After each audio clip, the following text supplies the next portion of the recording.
యోహాను సువార్త 15 మీరు బహుగా ఫలించుట వలన నా తండ్రి మహిమపరచబడును, ఇందువలన మీరు నా శిష్యులగుదురు. మీరు బహుగా ఫలిస్తాం బట్టి నా తండ్రి మహిమపరచబడతాడు, ఇందుని బట్టి మీరు నా శిష్యులని పిలవబడుతుంది. దేవుని వాక్యం వింటున్న మనము జ్ఞాపకం చేసుకోవాలండి. దేవుని వాక్యం తెలియజేయబడుతుంది, మనం బహుగా ఫలిస్తాం బట్టి తండ్రి గణపరచబడుతున్నాడు. ఎందుకంటే పైన కూడా చదివాం మనం ఇప్పుడు ఇందాక, మన సత్క్రియలను బట్టి పరలోకమందు ఉన్న తండ్రి మహిమపరచబడతాడు. 16వ వచనంలో చదివాం కదా. మన సత్క్రియలు, వాట్ ఆర్ యువర్ వర్క్స్? మీ పని ఏంటి? మీ ఉద్యోగం ఏంటి? మీ జీవితం ఏంటి? మీ చదువులు ఏంటి? ఆ స్థలంలో ఏంటి మీ సత్క్రియలు? మంచి క్రియలు. ఎవరికైనా మంచి చేశారా? మీ జీవితంలో ఏదైనా మంచి జరిగిందా? ఎప్పుడు చూసినా కొందరు వారి సొంత లాభము, సొంత ఘనత, సొంత గొప్పతనాల గురించి మాట్లాడుతున్నారు. మీరే ప్రశ్న చెప్పుకోండి, మీరు ఇతరులకు చేసిన మంచి ఏదైనా ఒకటి చెప్పండి. ఈరోజు చాలామంది బెబ్బే, మీరు ఇతరులకు చేసిన మంచి ఉండదు, మీకు మీరు చేసిన మంచి. నేను మంచిగా తిన్నాను, ఆ మంచిగానే తిన్నావులే. మంచిగా పడుకున్నా, మంచిగానే పడుకున్నావే. ఇతరులకు ఏమైనా చేసావా? ఇతరులు మంచిగా పడుకొని ఇచ్చానని చెప్పు. అబ్బా, నా నిద్ర, నా తిండి, నా లాభము, నా కార్యములు నాకు రావాల్సింది. నో, మన సత్క్రియలు, మన జీవితంలో చేస్తున్న మంచి కార్యాల క్రియలను బట్టి పరలోకమందు ఉన్న తండ్రికి మహిమ రావాలంట. అంటే అర్థం ఏంటి? ఈ వ్యక్తి ఎలా జీవిస్తున్నాడు, ఈ వ్యక్తి ఎలా క్షమిస్తున్నాడు, ఈ వ్యక్తి ఎలా మంచి పనులు చేస్తున్నాడు, కారణం ఏంటంటే వారి తండ్రి ఎలాంటి వాడు, వారి తండ్రిని బట్టి ఈ బిడ్డ ఎలాగ ఉన్నాడు. అనుకుంటానండి, మీకు పిల్లలు ఉంటే మీకు తెలుస్తుంది. మీ పిల్లలు మాట్లాడేదాన్ని బట్టి, మీ పిల్లల ప్రవర్తన బట్టి, మీ పిల్లలు చేసే పనులను బట్టి ఆ ఇంటికి పేరు ఉంటుంది, అవునా కదా? ఆ తండ్రికి పేరు ఉంటుంది, అవునా కదా? ఆ పిల్లోడా అలాగ మాట్లాడుతున్నాడు, వాడు అలా మాట్లాడుతున్నాడు, వాళ్ళ ఇంట్లో ఎలాంటి పెంపకమో చూసుకో. లేకపోతే ఈ పిల్లడా ఇంత డీసెంట్గా, ఇంత నీట్గా, ఇంత మంచిగా, ఇంత చక్కగా ఉంటాడు అంటే వాళ్ళ ఇల్లు అలాంటి వాడి ఇల్లు అనమాట. దేవుడు అంటున్నాడు, నిన్ను బట్టి నాకు మహిమ వస్తుంది, లేకపోతే నిన్ను బట్టి నాకు అవమానం కలుగుతుంది. మిమ్మల్ని మీరు పరీక్షించుకోండి. మిమ్మల్ని బట్టి ప్రభువుకి ఏంటి? You ask God, stand by me. ప్రభువా నా పక్కనుండు, ప్రభువా నా తోడుండు, ప్రభువా నాకు సహాయం చేయి, ప్రభువా నన్ను బలపరచు. ప్రభు అడుగుతున్నాడు, ఎందుకు? నన్ను అవమానపరుస్తానుకా? నేను నిన్ను ఆశీర్వదిస్తే నువ్వు ఇతరులను కృంగదేస్తున్నావు, నేను నీకు మంచి చేస్తే ఇతరులను దూషిస్తున్నావు, నేను నీ పక్షాన నిలబడితే ఒకరితో ఒకడు అవమానపరుచున్న రీతిగా బ్రతుకుతున్నావు, నేను నీకు కొంచెం లాభం ఇస్తే పాపం చేస్తున్నావు, అవునా? ఇందుని బట్టి నేను నీ తోడుండాలా? దేవుని వాక్యం చూస్తే యెహోషువతో దేవుడు చెప్తాడు కదా, ఆజ్ఞలు నీకు ఏదైతే బోధించబడిందో, ఏదైతే అందించబడిందో, ఏదైతే తెలియజబడిందో తిన్నగా పో, అట్టు కానీ ఇట్టు కానీ పోవద్దు. నువ్వు తిన్నగా పోతే you will have good success in your life. May I ask you, do you have good success in your life? ఎందుకంటే ఈరోజు చాలామంది బ్యాడ్ సక్సెస్లు ఉన్నాయి. లంచం ఇచ్చి చేసుకుంటాం, కాపీలు కొట్టి చేసుకుంటాం, అడ్డదారులు బట్టి చేసుకుంటాం, మోసం చేసి చేసుకుంటాం, ఇంకోటిని బాధపరిచి ఇంకోటిని నశింపజేసి చేసుకుంటాం, ఇంకోటి దోచుకుని చేసుకుంటాం. అనేక రకాల సక్సెస్లు ఉన్నాయి. But I'm asking you, do you have good success? దేవుడిచ్చిన దీవెన, దేవుడిచ్చిన జయము, దేవుడిచ్చిన హెచ్చి పొందా. దేవుడు అంటాడు యెహోషువతో, నీవు నా ధర్మశాస్త్రం తగినట్టుగా జీవిస్తే, నీకు తెలియజేయబడినట్లుగా నువ్వు బ్రతుకుతే నీ తోడు నేను ఉంటాను యెహోషువ. ఈరోజు ఎందుకని దేవుడు మీ తోడు ఉండాలి? ఎందుకని దేవుడు మీ జీవితాన్ని నడిపించాలి? ఎందుకని గాడ్ షుడ్ డూ ఎనీథింగ్? దేవుడు ఏదైనా మీ జీవితంలో చేయాలి. ఈరోజు మన దృష్టి ఎలాగ ఉంది, మన గమ్యం ఎలాగ ఉంది, మన జీవితం ఎలాగ ఉంది? దేవుడు వాక్యంలో చెప్తున్నాడు, మీరు వెలుగే ఉన్నారు కాబట్టి మీరు వెలగాలి. మీ సత్క్రియలను బట్టి మీ పరలోక తండ్రికి మహిమ రావాలి. అదే రీతిగా చూసాం, యేసు ప్రభు అంటున్నాడు కదా, యోహాను 15:8 ఇప్పుడు చదివిన రీతిగా, దీన్ని బట్టి తండ్రి గణపరచబడతాడంట. ఎలాగా? మీరు ఫలితంతో మీరు నా శిష్యులై ఉందురు, మీరు నా శిష్యులైన ఈ లోకం తెలుసుకుంటుంది.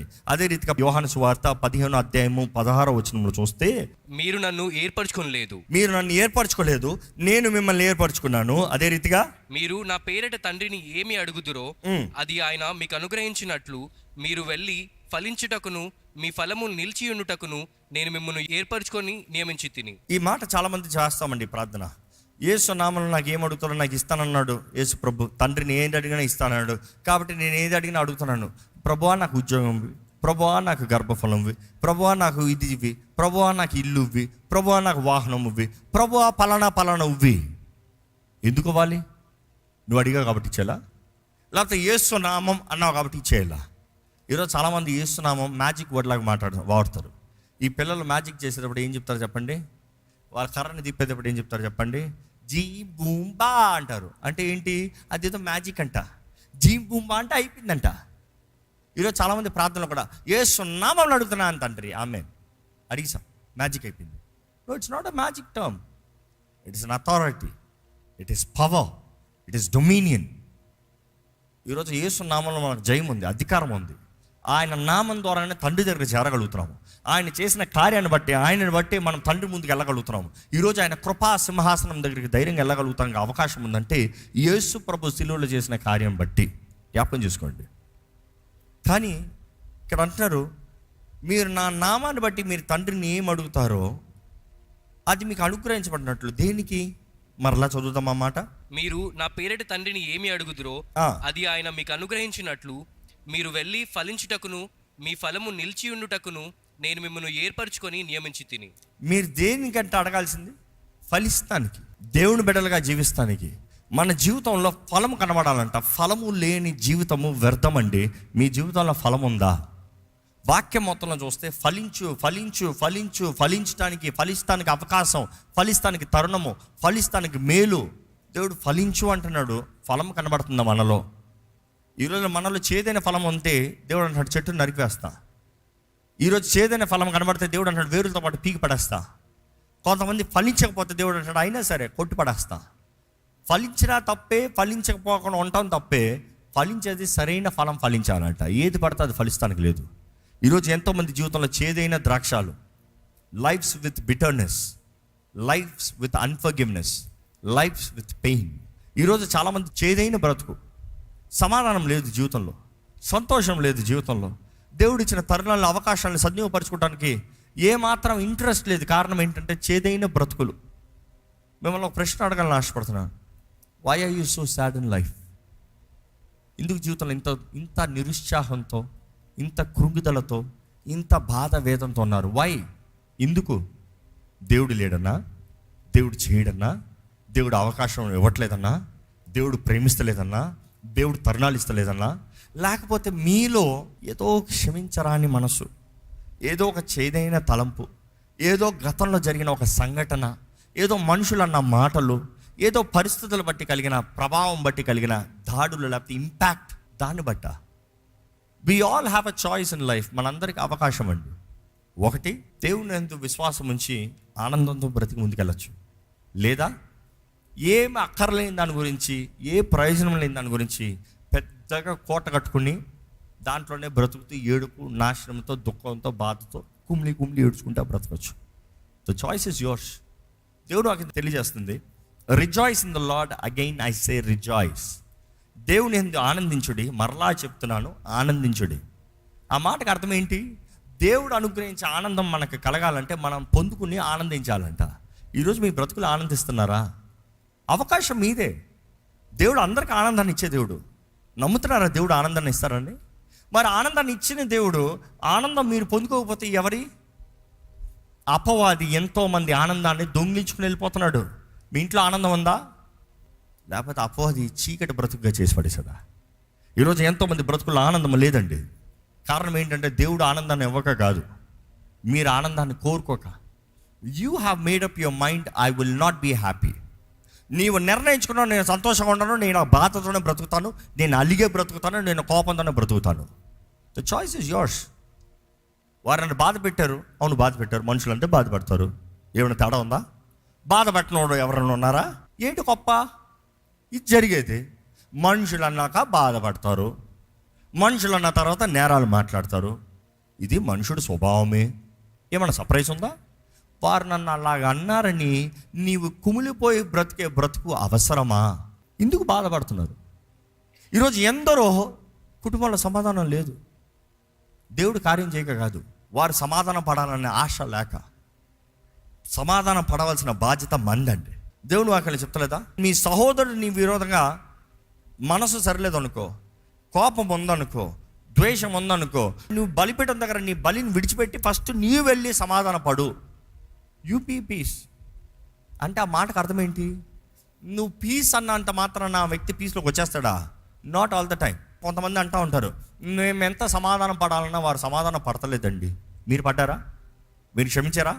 మీరు క్షమాపణ కోరారా? Done with it, keep moving forward. You don't have to wait for it. కొంతమంది కొన్ని రకాలు ఎప్పటికీ క్షమాపణ పొందరో, క్షమించారో. వారు ఎప్పుడు చూసినా పట్టిందే ఏంటి, నేను ఇలాగనే ఉంటా, నేను ఇలానే బ్రతుకుతా, నాకు ఇదే బాగుంది. చాలామందికి డిప్రెషన్ లైఫ్ బాగుందంట. డిప్రెషన్ లేకపోతే లైఫ్ బోర్ కొడుతుందంట. ఎప్పుడు కుంగుదలతో ఫీలింగ్తో ఏడ్చుకుంటూ బ్రతకాలంట. అప్పుడే కొంచెం థ్రిల్ ఉంటుందంట లైఫ్లో. సంతోషంగా అంటే ఏం రావట్లేదే, ఏం తిడతలేదే, ఏమి నాకు టైం పాస్ అవుతలేదే, ఎవరితో 4 మాటలు తిట్టించుకుని, ఎవరన్నా 4 గలికలు గలికి, ఎవరన్నా 4 కొట్లు కొట్టి కొంచెం గొడవలతో ఉంటే బాగుంటుంది లైఫ్. నో, ఈరోజు ఎంతోమంది అంధకారాన్ని ప్రేమిస్తున్నారు. దేవుని ప్రేమించేవారు అంధకారాన్ని ప్రేమించరు. దేవుని ప్రజలు అంధకార ప్రజలు కాదు. దేవుని ప్రేమించేవారు వెలుగును ప్రేమిస్తారు. వెలుగు సంబంధులే ఉన్నాం. ఇక్కడ వెలుగు సంబంధులుగా దేవుని ప్రేమించేవారు ఉంటే ఒకసారి బిగ్గరగా హల్లెలూయా చెప్తారా? మీరు ఇక్కడ ఈ మాట చూస్తే, you have not chosen me, I have chosen you. 16వ వచనం మరలా చదువుదామా? అక్కడ ఇంకో మాట ఉంది, అర్థము. మీరు నన్ను ఏర్పరచుకోలేదు, మీరు నన్ను ఏర్పరచుకోనలేదు. మీరు నా పేరట తండ్రిని ఏం అడుగుదురో, మీరు నా పేరట తండ్రిని ఏం అడుగుదరో అది ఆయన మీకు అనుగ్రహించినట్లు, అది మీకు అనుగ్రహించినట్లు మీరు వెళ్ళి ఫలించుటకును, మీ ఫలము నిలిచి ఉండుటకును నేను మిమ్మల్ని ఏర్పరచుకొని నియమించి తిని. ఆ మాట చూస్తే ఇట్ ఇస్ అ లెజిటిమైజ్డ్ టర్మ్ అండి. అంటే లీగల్ టర్మ్ రావచ్చు. అపాయింట్ చేశాను, అధికారం ఇచ్చాను, నీకు ఇచ్చిన వెలుగు, నీకు ఇచ్చిన అవకాశము, నీకు ఇచ్చిన అథారిటీ, నీకు ఇచ్చిన స్థానము, నీకు ఆథరైజ్ చేసింది నేను. దేని కొరకు? ఫలిస్తాం కొరకు. అంటే నీకు ఇచ్చిన తాళము పలానా పని చేస్తాం కొరకు, నీకు ఇచ్చిన వాహనము పలానా చోటకి వెళ్తాం కొరకు, పలానా కార్యం జరిగిస్తాం కొరకు. ఒక ఉదాహరణకి, ఇప్పుడు ఎవరైనా నా ఇంటికి వెళ్ళి కొంచెం పలానా తీసుకురావా, నా ఇంటి తాళం చేతులు ఇచ్చా. ఇంటి తాళం చేతులు ఇచ్చానని నా ఇల్లు నీదైపోయి నీ ఇంట్లో వెళ్ళి పడుకుంటే ఊరుకుంటానా? వచ్చి 4 పీకి ఎందుకు ఇచ్చాను తాళం, పోయి తెమ్మంటే అక్కడ పోయి పడుకుని ఉంటావు ఏంటయ్యా? అంతే కదా. నీకు ఇచ్చింది పని చేస్తానికి. తాళం వచ్చిందంత మాత్రాన, ఆథరైజేషన్ వచ్చిందంత మాత్రాన సుఖిస్తానికే కాదు. ఈరోజు ఎందుకని దేవా నన్ను ఆశీర్వదించు అని అడుగుతున్నారు. Why do you ask God to bless? Why? God is saying, I have made your legal term. ఏంటి? Legitimise organised thing that you would be bearing the fruit. నీవు ఫలిస్తావని, నీవు ఫలించాలని. ఎందుకు ఉద్యోగం, ఎందుకు వివాహం, ఎందుకు జీవితంలో ఏదైనా సరే, ఎందుకు చదువుల్లో జయము, ఎందుకు ఫస్ట్ మార్క్ రావాలి, ఎందుకు గొప్ప స్థాయిలో రావాలి, ఎందుకు ఇల్లు కావాలి, ఎందుకు వాహనం కావాలి, ఏదైనా ఇందుకు కొరకు ఫలిస్తాం కొరకు. All the tools that you get are just the tools. Tools will never give you victory. Only when you use it right it brings you victory. అర్థమవుతుందండి? ఉపకరణాలు ఎప్పుడు పని చేస్తానికే కానీ ఉపకరణాలను బట్టి ఘనత కాదు. ఇంట్లో కూరగాయలు ఉన్నాయండి, అందరి దగ్గర కూరగాయలు ఉన్నాయండి. కూర అయిపోతుందా? చెయ్యి, కొయ్యి, లేకపోతే ఈ పాడైపోతాయి. ఎప్పుడు ఏది వాడాలో, ఎప్పుడు ఏది చేయాలో అప్పుడు చెయ్యాలి. దేవుడు ఇస్తున్న ప్రతిదీ కూడా ఎప్పుడు ఏది వాడటానికి సమయోచితమైన జ్ఞానం కొరకు అడగాలంట. దానికి తగినట్టుగా ఏది ఎలా చేయాలో మనం కలిసి జీవించాలంట. దేవుని వాక్యంలో చూస్తే ఆత్మ రంగంలో అండి ఒక మనిషికి విలువ ఎలాగ వస్తుంది. ఈ లోక రీతిగా ఒక మనిషికి విలువ ఎలా వస్తుందంటే తన నెట్ వర్త్ అంటారు. ఈరోజు మనం లోకల్ లాంగ్వేజ్లో మాట్లాడాలి, సిబిల్ స్కోర్ బట్టి అంటారు. అంతే కదా. ఈ మనిషికి సిబిల్ స్కోర్ ఎక్కువ అంటే అప్పులు ఎక్కువ వస్తాయి. అప్పులు ఎక్కువ వస్తాయి అంటే ప్లానింగ్ చేసుకుంటారు. దేని బట్టి? నేను కట్టగలిగిన దాన్ని బట్టి కాదు. నాకు ఇంత అప్పు వస్తుందండి, ఫస్ట్ తీసుకోదాం, కట్టే తర్వాత ఆలోచిద్దాంలే. అది ఇక్కడ చాలామంది కంగారు పడి, జ్ఞానం లేక, లెక్కలు లేక కంగారు పడి అప్పులు తీసుకుని తర్వాత ఉన్నాయన్నీ ఊడ్చుకుని పోతున్నారు. Be very careful. దేవుడు మన జీవితంలో మనకు విలువ అవ్వాలన్నదప్పుడు ఎలా వస్తుందంటే, ఆ వ్యక్తి పరలోక రాజ్యము కొరకు పడే ప్రయాసను బట్టి, పరలోక రాజ్యం కొరకు పనిచేసే పనిని బట్టి ఆ మనిషికి విలువ ఉంటుందంట. ఈరోజు మీ జీవితంలో, ఈ లోకంలో విలువ రావాలంటే మీరు ప్రభు కొరకు ఏం చేస్తున్నారో దాన్ని బట్టే ప్రభు రాజ్యంలో ఇహమందు పరమందు, అంటే ఈ లోకంలో పరలోకంలో దేవుడు విలువనిస్తాడు. మీరు కేవలం మీ సొంత విలువ కొరకు చూస్తే పరలోకం మీ కొరకు ఏది చేయదండి. ఈ మాటను ముగిస్తూ చెప్పాలంటే, దేవుడు నాకు తెలియజేస్తుంది, మనం క్రీస్తు రాయబారులమంట. ఈ మాట రాయబారి అన్న మాటకు అర్థం చూస్తే అసలు రాయబారి ఉద్దేశం ఏంటి? ఒక దేశపు రాయబారిని చూసినా కూడా ఉదాహరణకి ఇలా ఉంటుంది.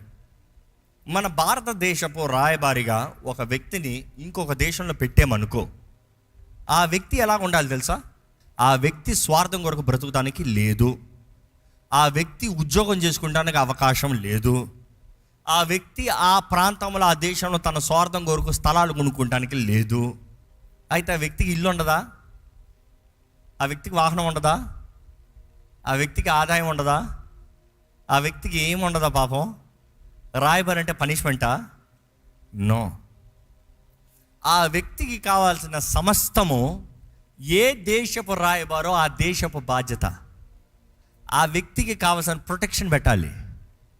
మామూలు వ్యక్తికి ప్రొటెక్షన్ ఉండదేమో, ఆ వ్యక్తికి సెక్యూరిటీ సిస్టమ్ ఉండాలి, ఆ వ్యక్తికి వాహనాలు ఉండాలి, ఆ వ్యక్తికి తిండి నిద్ర ఇల్లు అన్నీ ఉండాలి, ఆ వ్యక్తికి స్పెషల్ ట్రీట్మెంట్స్ ఉంటాయి. కానీ ఆ వ్యక్తి ఉద్దేశము పని ఏంటి తెలుసా? తన దేశ ప్రకారము తన దేశం కొరకు తాను పని చేయాలి. ఆ దేశానికి విరోధంగా ఎవరన్నా మాట్లాడితే అనుకుని చూడండి, తను ఇంకొక దేశంలో ఉన్నాడు, పరదేశంలో ఉన్నాడు, వేరే పరదేశంలో తను ఉన్నదప్పుడు ఒక దేశపు రాయబారి అనేటప్పుడు పరదేశంలో తన దేశం గురించి ఎవరైనా లోపముగా లోటుతా లేకపోతే ఒక కించపరుస్తూ అన్యాయంగా ఏదైనా మాట్లాడితే రెస్పాండ్ చేయాల్సింది ఎవరు తెలుసా? స్పందించాల్సింది ఎవరు తెలుసా? దేశం కాదు, ఆ దేశంలో ఉన్న రాయబారి. దేశం స్పందించదు, దాన్ని రిప్రజెంట్ చేయాల్సిన రాయబారి ఉన్నాడు, తను మాట్లాడాలి. ఇందుకొరకు దేశం అంతా చేసి పడుతుంది ఆయనకి, ఆ దేశం పక్షాన నిలబడాలి. కాబట్టి పరదేశంలో ఉన్నవారు ఆయన దేశాన్ని కించపరుస్తే, లేదు నా దేశం ఎలాంటిది కాదు, లేదు నా దేశం ఎలాంటి దేశం, ఆ దేశం గురించి ఏది తక్కువ కాదు, కానీ ఆ దేశం గురించి ఘనతగా మాట్లాడతాడు, ఆ దేశాన్ని ఘనంగా కనబరుస్తాడు, ఆ దేశపు కల్చర్స్ని వారికి వివరిస్తాడు, ఆ దేశపు కల్చర్స్కి వేరే ఏదైనా ఆపోజిట్లో ఉంటే దాన్ని గద్దిస్తాడు, ఖండిస్తాడు. ఎందుకంటే దేవుడు నాకు తెలియజేయబడుతుంది, మనము దేవుని క్రీస్తుని రాయబారులమంట. We are the ambassadors for Christ. ఇక్కడ ఎంతమంది క్రీస్తు రాయబారులు ఉన్నారు? చేతులు హల్లెలూయా చెప్తారు. మళ్ళీ చేతులు దిగిపోయి రాయబారి అని పిలవబడి చెయ్యెత్తినంత మాత్రం రాయబారి అయిపోయామా? ఏంటది క్రీస్తు నిమిత్తమై ఈ లోకంలో మీరు నిలబడి మాట్లాడింది? ఏంటది క్రీస్తు రాయబారిగా మీరున్న స్థలంలో క్రీస్తు రాజ్యం విషయమై కనబడిచింది? అది ఏంటది? పరలోకం రాజ్యం గురించి మీరు దేవుని రాజ్య పక్షాన నిలబడింది. అది వాట్ ఐడియాలజీ? ఇది నా దేవునికి విరోధమైంది, నా రాజ్యానికి విరోధమైంది, ఇది నా దేవుని దృష్టిలో పాపం, నా పరలోక రాజ్యం దృష్టిలో పాపము, ఇది నా దేవుడు అంగీకరించడు, నా రాజ్యం అంగీకరించదు, ఇది నా దేశం అంగీకరిస్తుంది, ఇది నా దేశం దృష్టిలో విలువైనది. What is that you have stood for? ఏంటది మీరు నిలబడింది? మీరున్న ప్రాంతంలో, మీరున్న గృహాల్లో, మీరున్న పరిస్థితుల్లో ఏంటది క్రీస్తు నిమిత్తమై మీరు నిలబడి సాక్ష్యం చెప్పింది? What have you testified? చెప్పకపోతే కేవలం లాభాలు తీసుకునే అంబాసిడర్స్ ఏదో ఒక రోజు డిస్మిస్ అవుతారు. జాగ్రత్త. అంబాసిడర్ మీద చాలా నమ్మకం ఉంటుంది. ఎందుకంటే ఒక అంబాసిడర్కి ఏదైనా కీడు జరిగితే ఆ రాయబారిని మాత్రం ఎవరైనా దాడి చేశారో ఆ దేశం మొత్తం లెగుస్తుంది. అంటే దేశం యుద్ధాన్ని డిక్లేర్ చేస్తుంది అవసరమైతే. ఈ రాయబారిని ఎవరైనా అవమానపరుస్తే దేశం వెంటనే లెగుస్తుంది. ఈ రాయబారికి ఏదైనా కీడు జరుగుతుంది, దేశం మొత్తం నిలుతుంది. ఈ రాయబారికి ఏదైనా సహాయం కావాలంటే దేశం మొత్తం సహాయం చేస్తుంది. ఎందుకు? ఆ దేశం పక్షాన నిలిచే వ్యక్తి, ఆ వ్యక్తిని బట్టి దేశానికి మహిమ రావచ్చు, లేకపోతే అవమానం రావచ్చు, ఘనత రావచ్చు, లేకపోతే అవమానం రావచ్చు. ఈరోజు పరలోకం కూడా సేమ్ అండి. పరలోక రాజ్యము అదొక రాజ్యము, అది పరదేశులమే మనము, ఆ సిటిజన్షిప్ మంది. దేవుడు నాకు చెప్తుంది, నీవు ఆయన నీతి ఆయన రాజ్యాన్ని మొదట వెతికితే సమస్తము మీకు అనుగ్రహించబడుతుంది. కానీ అదే సమయంలో ఒకటి జ్ఞాపకం చేసుకోండి, ఇది సవాల్గా తీసుకోండి. దేవుడు చెప్పలేదా, ఎవడైనాను నిన్ను ముడితే నన్ను ముట్టినట్టు, నిన్ను నా కంటి పాపలాగా నేను కాచి కాపాడుతా. నిన్ను ఎవరన్నా ముడితే ఎవరు ముట్టినట్టంట? అంటే నీవు క్రీస్తు రాయబారిగా నిలబడితే దేవుడు అంటున్నాడు, ఎవడన్నా నిన్ను ముట్టాడు అనుకో నన్ను ముట్టినట్టు. ఇంకో మాటలు చెప్పాలంటే, నీకు ఎవడన్నా విరోధంగా వస్తే, నిన్ను ఎవడన్నా దాడి చేయాలంటే నీ పక్షాన ఎవరున్నారు? పరలోకం అంతా ఉంది. నమ్మేవారు హల్లెలూయా బిగ్గరగా చెప్తారా? దేనికి భయం మరి? అందుకనే రాయబారులకి భయం ఉండదు. వారిని ఉన్నది అంతా అన్య ప్రజల మధ్య ఉంటారేమో కానీ వారు కాదు, కానీ ధైర్యంగా నిలబడతారు, ప్రెస్టేజెస్తో నిలబడతారు. దేనికి వంగరం. ఎందుకంటే ఆ వ్యక్తి ఉంగుతాం, ఆ దేశమే ఉంగుతాం. ఆ వ్యక్తి అవమానపరుస్తాం, ఆ దేశమే అవమానపరుస్తాం. కాబట్టి వారు చాలా జాగ్రత్తగా మాట్లాడతారు. దేవుడు అంటున్నాడు, మీరు నా రాయబారులు. మనం క్రీస్తు రాయబారులు అంట. కానీ మనము గర్వంతో కాదు ఏలేది, గర్వంతో కాదు, బహు తగ్గింపు దీనత్వంతో, బహు తగ్గింపు దీనత్వము. దీనులు అన్నదప్పుడు చేతకానితనం కాదండి. ప్రేమ ఎప్పుడు తగ్గించుకుంటుంది, ప్రేమ ఎప్పుడు ఓర్చుకుంటుంది, ప్రేమ అన్నిటిని సహిస్తుంది, ప్రేమ అన్నిటిని భరిస్తుంది. ప్రేమ ఉంటే మాత్రమే ఒక మనిషితో మనం మాట్లాడగలుగుతాం, ఆ మనిషితో సహవాసం పెట్టుకుంటాం, ఆ మనిషితో సహవాసం సంబంధాలను పెట్టుకుంటాం. ఈరోజు ప్రేమతో మనం సరిదిద్దాలి, ప్రేమతోనే అన్నీ చేయాలనేది దేవుని వాక్యం తెలియజేస్తుంది. కొరింథీయులకు రాసిన 2వ పత్రిక 5వ అధ్యాయం 20వ వచనం చదువుదామంటే ఒకసారి. కావున దేవుడు మా ద్వారా వేడుకొనినట్టు మేము క్రీస్తుకు రాయబారులమై దేవునితో సమాధానపడుడని క్రీస్తు పక్షంగా మిమ్మల్ని బతిమాలుకొనుచున్నాము. బతిమలాడుతున్నాడంట. ఏమని? దేవునితో సమాధానము పడండి. నా ముగింపుతో నేను 2 విషయాలు మీకు తెలియజేస్తానండి. ఈరోజు మనం ఈ లోకానికి ఉప్పై ఉన్నాం, వెలుగే ఉన్నాం, క్రీస్తు రాయబారులమే ఉన్నాం. ఈ మాట జ్ఞాపకం చేసుకోండి. మీ జీవితం మీ కొరకు కాదు. మీరు మీ సారాన్ని పోగొట్టుకుంటే కాలు కింద వేయబడి తొక్కబడతామే కానీ వేరే ప్రయోజనం లేదు. మనం వెలిగించబడిన వారిని కొంచెం కింద ఉండేవారిని కాదు, కొండపైన పట్టణం వల్ల ఇతరులకి వెలుగుగా దీపస్తంభం పైన ఉండాలి. 3వది, మనం దేవుని రాజ్యపక్షాన్ని నిలబడాలి, దేవుడు మన పక్షాన్ని నిలబడతాడు. ఈ 3 చూసినప్పుడు మనం చేయవలసిన పనులు 2 ప్రాముఖ్యంగా కనబడుతుంది. ఒకటి చూస్తే దేవుని రక్షణ వార్త, క్రీస్తు యేసుని గురించిన ప్రకటన, రక్షణ లేని వారికి రక్షణ సువార్త. అదే సమయంలో తండ్రి ప్రేమ. ఈరోజు రక్షణ సువార్త కేవలం యేసు ప్రభు ఈ లోకంలోకి వచ్చి మరణించాడు అని ముగించేది మాత్రం కాదు, నిన్ను ప్రేమించి ఒక తండ్రి ఉన్నాడు. ఎందుకంటే లోకం, దేవుడు లోకాన్ని ఎంతో ప్రేమించాడు కాగా తన అద్వితీయ కుమారుని ఈ లోకానికి ఇచ్చాడట. అంటే ప్రేమతో ప్రారంభమైంది, కార్యంతో ముగించింది. ఈరోజు రక్షణ అన్నప్పుడు తండ్రితో ప్రేమ, తండ్రితో కలపబడతాము, క్రీస్తు రక్షణ కార్యాన్ని కనబరుస్తాము. 2వది, ప్రతి క్రైస్తవుడు అన్నది దేవుని రాజ్యపు మనసు, క్రీస్తు కలిగిన మనసు కలిగిన వారుగా ఈ లోకంలో దేవుని ఐడియాలజీ, దేవుని వాక్య పద్ధతులు, దేవుని రాజ్యపు పద్ధతులు తగినట్టుగా ఈ లోకంలో మనం బ్రతకాలి, ఇతరులకి తెలియజేయాలి. You need to influence others. దయచేసి స్థలంలోంచి ఓ చిన్న ప్రార్థన చేసుకుందాం.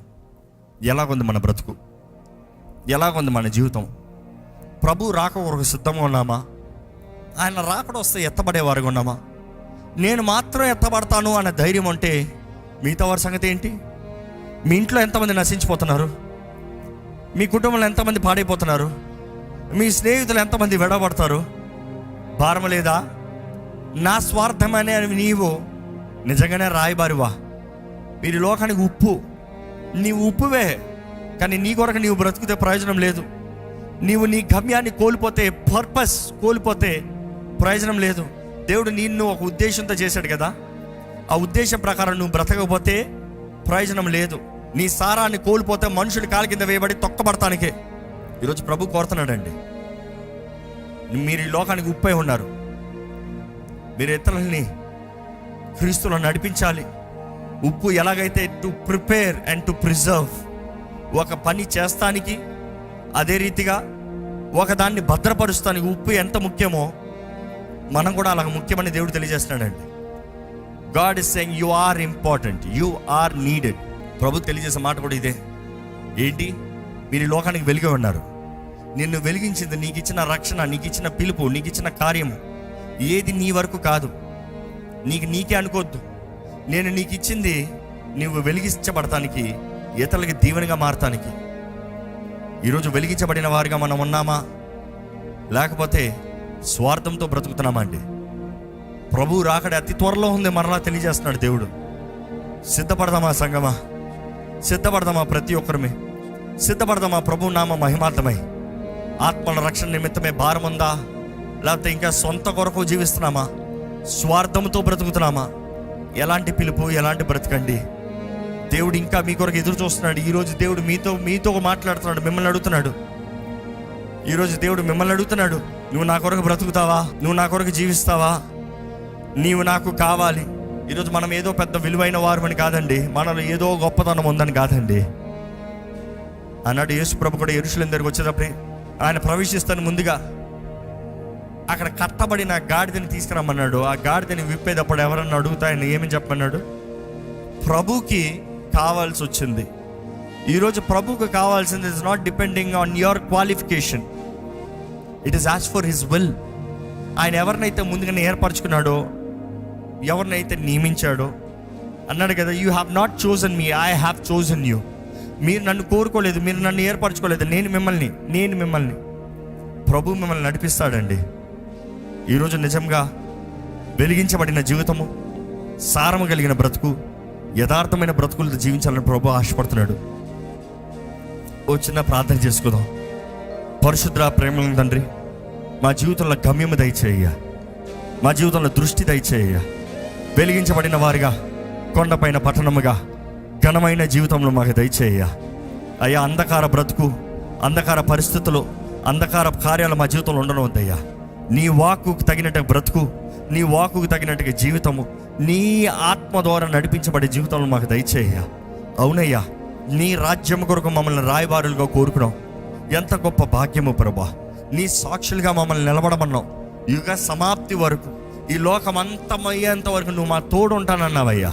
నువ్వు మా తోడు ఉంటే మా భయం ఏంటి ప్రభా? సర్వలోకానికి, సర్వ సృష్టికి అయ్యా నీ స్వార్థను ప్రకటించమంటున్నావు, నీ సాక్షులుగా నిలబడమంటున్నావు ప్రభా. ఇక్కడ ఉన్న ప్రతి ఒక్కరి జీవితంలో కావాల్సిన సారము దయచేయ్యా, ప్రతి జీవితంలో కావాల్సిన ధైర్యం దయచేయ్యా, ప్రతి జీవితంలో కావాల్సిన శక్తి దయచే ప్రభా. ప్రతి జీవితంలో కావాల్సిన అయ్యా నీ కృప, నీ కనికరము, నీ మేలునిచ్చి నీ మహిమ కొరకు నీ సాక్షులుగా నిలబెట్టమని వేడుకుంటూ, ఈరోజు విత్తన వాక్యాన్ని ముద్రించి ప్రతి ఒక్కరి జీవితాన్ని ఫలింపజేయమని, నీ రాకడ వచ్చేంత వరకు, లేకపోతే మా జీవితం అంతం వరకు నీ మహిమ కొరకు, నీ ద్వారా వెలిగించబడి ప్రకాశించేవారుగా, నీ ద్వారంగా సారము కలిగిన జీవితం, సబ్స్టెన్స్ కలిగిన జీవితం, అదే రీతిగా నీ రాయబారులుగా అన్ని విషయాలు నీ రాజ్యము ద్వారంగా పోషించబడుతూ, నీ నీతి, నీ రాజ్యం వెంబడిస్తున్నాం కాబట్టి అన్ని విషయంలో ధైర్యము, దీవెన, ఆదరణ కలిగిన వారిగా, సమస్తంలో మేలు కలిగినట్లుగా నీవే మమ్మల్ని నడిపించమని పెడుకుంటూ, నజరేయుడైన యేసు నామములో అడిగి వేడుచున్నాము తండ్రి. ఆమేన్, ఆమేన్.